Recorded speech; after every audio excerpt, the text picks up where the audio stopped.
बरसी खटन गया सी खट के लियांदा संगर ओ सुन ले सारे गीत पुराने खट के लियांदा बैंगर नहीं वर्गी तेरे हाण दी मैनू कसम तेरी जान दी ओ बारी बरसी खटन गया सी खट के लियांदा एंगर मर जानी तेरा एटीट्यूड दा भी अगे ना चले छड्डे थल्ले रहना नहीं क्यों पल पल सारे खड्डे सुनो खरा मिजाज बेटो की क्या ही बात है ओ सबने मिलके हद कर दी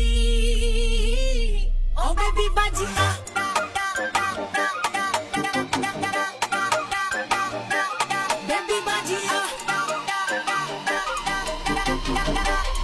ओ बेबी बाजिया आ गई है घर घर में ओ बेबी बाजिया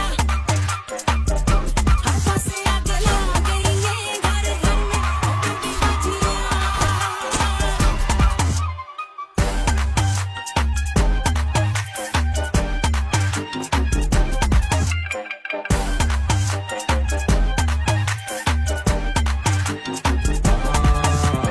बारी वरसी कटन गया सी कट के लियांदा सोना हाँ कम करदा कंप्लीट मैं छड़दा नहीं आंदा पाउणा डैना मेरे जुड़ के प्यार नाल तुसी सुन लो साडा कहना हाँ हुंदी सानू लोड़ नहीं जो भी लगदा सानू पैड़ा भूला जो हुआ है सो हुआ आया है नया बावे कहानी के किरदारों के क्या हुआ इख्तिलाफ है मुश्किलों और मस्ती की है चली दास्ताने होते रहते हैं झगड़े हर खानदान में आम है कोई भोला कोई पट्टा खा